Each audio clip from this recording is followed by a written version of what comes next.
ውድ ቤተሰቦቼ ተመልሼ መጥቻለሁ። ተመልሼ ስመጣ እንግዲህ በመጀመሪያ ደረጃ እድሜና ጤና ይስጠን ለሁላችንም ማለት ነው። ሁሉም ነገር ይፋም ሆነ ትክክለኛ ውሸትም ሆነ የምንሰማበትና የምናይበት ጊዜ ሁልጊዜ ቅርብ ያደርግልን ማለት ነው። በተለይ በአሁኑ ሰዓት የአንዳንድ ሰው ውሸታቸው በጣም የሚገርምና የሚያሳዝን ሁኔታ ላይ ነው ያለ ነው ማለት ነው። ትላንትና እኔ እውነት ለመናገር ማለት ነው ለምን ዋሻለሁ፣ አብርሽ ቤት ቪዲዮ አላየውም።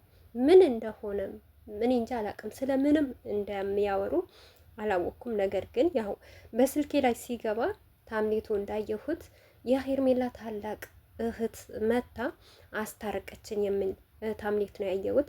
ነገር ግን የሄርሜላ እህቷ አይደለችም። እንግዲህ ያት እዚህ ጋር እንደምንጨፍር አክስቷ ናት። ሁለቱ አክስታ ናቸው። ከመሀል ያሉት ደግሞ የሄርሜላ እናት ናት ማለት ነው። እና በዚሁ አጋጣሚ አንዳንድ የሚገርመኝ ነገር ምን እንዳለ ታውቃላችሁ? የሆነ ራሳቸው ለማስተዋወቅ ለምን እንደሚፈሩ አላቅም። በማንነታቸው ለምን እንደማይኮሩ አላቅም። ሁልጊዜ በውሸት እያመጡ ሰውን በቃ ባልሆነ ነገር የሚተውኑት በጣም ነው የሚገርመኝ ማለት ነው።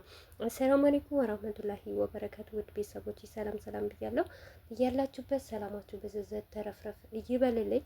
ይህንን ቪዲዮ ከወደዳችሁ ላይክ፣ ሼር፣ ሰብስክራይብ እያደረጋችሁ ቤተሰብ ሆኖ እንዲሁም በተቻላችሁ አቅም ኮፒ እያደረጋችሁ ማለት ነው። እና ምን አለ መሰላችሁ እዚህ ጋር ማለት ነው የገረመኝ ነገር ቢኖር ሁላቸውም ማለት ነው የሆነ ሚዲያ ላይ ለመስራት ሲፈልጉ በሰላም መንገድ አይመጡም። ሰውን ሸውደው ሰውን ያልሆነ ነገር አድርገው ማለት ነው። ይሄ ደግሞ ለእናንተ በረካ ይሆናላችሁ። እውነት በአሁን ሰዓት እኔ እውነት ለመናገር ማለት ነው አብርሽ ማንኛውም ሰው ዩቱብ ይክፈት አንድ ቀን ሰብስክራይብ አድርጌ አላቅም። ለምን ብትሉ መጀመሪያ እኔም መከበር አለብኝ፣ ለእኔም ቦታ መስጠት አለብኝ ማለት ነው። አሁን ነገ ከነገ ወዳ በጣም መልካም ናት፣ በጣም ባለውለታዬ ናት ተብሎ ደግሞ ለዚች ልጅ ዩቱብ ይከፈትላታል ማለት ነው። ለምን ጥሩ ነገር ሰርታ ሄርሜላን በመጀመሪያ እንደዚህ ነበረ የመጣችው ማለት ነው። 400K አክብራ ያን ሁሉ ሰብራይዝ አድርጋ ሰዓት ገዝታ እንደዛ ነበረ ለሷም ዩቱብ የተከፈተላት ማለት ነው። አሁን ደግሞ እነሱ መቼም አልተጣሉም፣ ለድራማ መልክ ነው እንጂ ሄርሜላም አብርሽም እንደማይቀጥሉም በደንብ ታውቃላችሁ። አንድ ላይም እንደማይሆኑ ማለት ነው። ሞር ትላንትና እኔ ቲክቶክ ላይ ያየሁት ነገር ቢኖር የገረመኝ ነገር ሄርሜላ የሆነ ነገር ለማውራት ስትፈልግ እንኳን አፏ ነው በጣቱ የያዛት ማለት ነው። እሷ በቃ የፈለገችው ነገር እንኳን ማውራት አትችልም፣ መናገር አትችልም። ዝም በይ በቃ ነው ያላት ማለት ነው። እና አብዛኛው ሰው ትላንትና አብርሽ ቃል ገብቶላታል ሄርሜላ በቃ ካሁን ወዲህ አይጎዳትም የምትሉ ሰዎች በጣም ነው የምትገርሙት። የሩታስ ቃል የት ገባ? ያን ሁሉ እዋጋልሻለሁ ያላንቺ እኮ እኔ እንጃ። ሩታና እኔ ከተለያየን እኔ ታንቄ ሞታለሁ ያለ ሰውዬ እኮ ነው። ስንት ቃል ገብቶላታል ለሩታ ማለት ነው። ባለፈስ ቃል ገብቶላታል ነበረ። ለምን ከዳት መልሶ ማለት ነው። ለምን ሰበራት መልሶ ማለት ነው። ብቻ የእናንተ ምኞት ይሳካ። እኛ ከእናንተ ጋር ምንም ነገር የለንም። ግን ምን አለ መሰላችሁ የእነሱ ውሸት መቼም አያልቅም። በተለይ ደግሞ የአብርሽ ውሸት መቼም አያልቅም ማለት ነው። መግቢያ ላይ ብያቸዋለሁ። ጤናና እድሜ ይስጠን እንጂ የእነሱን ማንነታቸው ገና እናያለን ማለት ነው። አሁን ደግሞ ለዚች ልጇ በጣም አድጓል። አሁን በጣም ትልቅ ሆነዋል።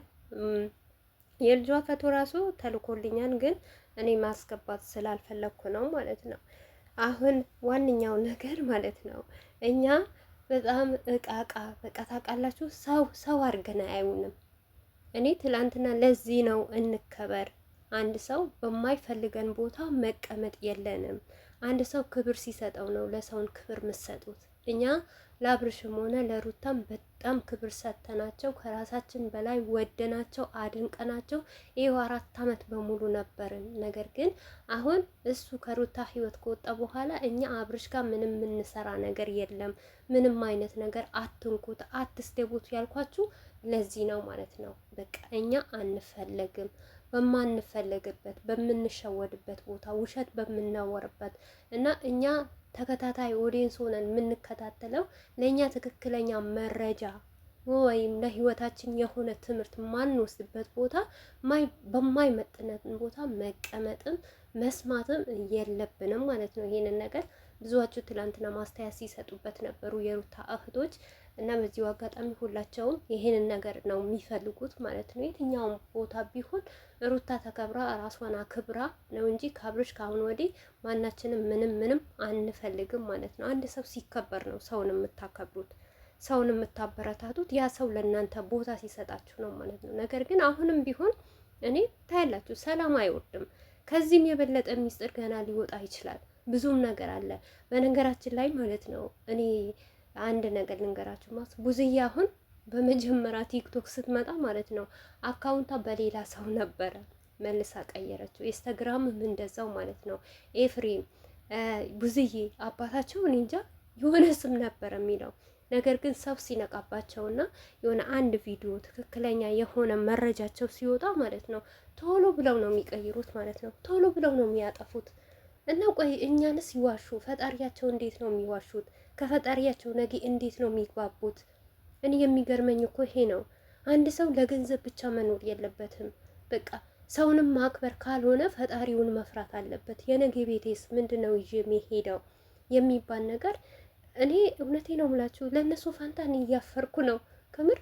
እኛ እልህ ላይ ነው። ምክንያቱም አሁን ሩታ ላይ አብዛኛችን ማለት ነው ሩታን አሳልፈን አንሰጥም፣ ሩታን አንተዋትም። መጥፎም ሰራች ደግም ሰራች ከእሷ ጋር ነን እኛ እሷን የምንወደው ብለን ሙጭጭ ስላለን ማለት ነው። ለምን ግዴታ ሩታ ሚዲያ ላይ መጠላት አለባት? በቃ ሩታ ብሎ የሚያነሳ ሰው መኖር የለበትም በማለት ነው የሚያናድዱን። እኛን ለማናደድ ነው እንጂ ምንም አይነት ነገር ግንኙነትም የትኛውም ነገር እንደሌላቸው በደንብ ነው የሚገባኝ ማለት ነው። አንዳንዶች የማይገባቸው አሉ ማለት ነው። እንኳን ደስ አላችሁ ተቃጠሉ ምናምን። ለምንድን ነው የምንቃጠለው? እኛ እኮ ደስታችን ነው እኮ። ተሳስታችኋል። እኛ መቼም እኔ በበኩሌ መቼም አልናደድም። አብርሽና ሄርሜላ ተጋብተው አሪፍ ህይወት ሲኖሩ ለምን እኔ የምወዳትና የማደንቃት ለእሷ ብዬ መከራከራላት ልጅ ሰላሟን አግኝታ ትኖራለች ማለት ነው። እና ውድ ቤተሰቦቼ እንደዚያ የምትሉ ሰዎች ደግሞ በጣም ተሳስታችኋል። እኛ ደስታችን ነው።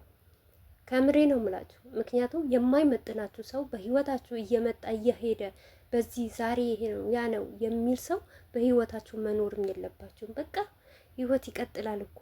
የማይቀጥል ነገር ቢኖር በዚች ምድር ላይ የሞተ ሰው ብቻ ነው። ሌላ የማይቀጥል ነገር የለም ቢባል ውሸት ነው። ሁሉም ነገር ይቀጥላል። ሁሉም ነገር ደግሞ ይስተካከላል። ከመጀመሪያ ከነበራችሁበት የተሻለም ነገር ሊሰጣችሁ ይችላል ማለት ነው። እና በዚሁ አጋጣሚ ለሁሉም ነገር ለሩታ ብቻ ነው በዚህ ሰዓት ሰላምና ደስታን እምመኝላት ማለት ነው። ሌላ ነገር እኔ በምንም በኩል አያስጨንቀኝም አያሳስበኝም። አንዳንዱ ህመም የገባው ነው የሚረዳው። በእሷ ቦታ ሆናችሁ በሩታ ሆናችሁ በቃ ብዙዋችሁ ማለት ሌላ ነገር የምትጠቀሙ ሰዎች ሩታ የረገጠችው ጫማ እናንተ ረግጣችሁ ብታዩት፣ ሩታ ላይ የደረሰ ነገር እናንተ ላይ ቢደርስ እንዴት አድርጌ ነው ማሳልፈው? እንዴት አድርጌ ነው የምወጣው? እውነት አሁን ሩታ አብዛኛው ሰው ማለት ነው ትወጥቃለች፣ ትሰበራለች። ለምንድን ነው የምትሰበረው እንዴ? ሴት ልጅ ያለ ወንድ መኖር አትችልም አሉ እንዴ? እኔ የሚገርመኝ ማለት ነው በቃ ወንድ ልጅ በህይወታችሁ ከሌለ መኖር አትችሉም? ልትሞቱ ነው እንዴ? መሞት ነው ያለባችሁ? የለባችሁም። ህይወት ይቀጥላል።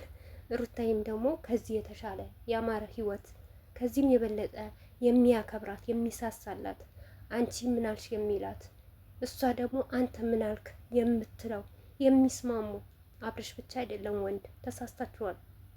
በዚሁ አጋጣሚ ሩታ አይደለም ልትወጥቅ አብርሽ ነው የሚወጥቀው። እመኑኝ ማለት ነው።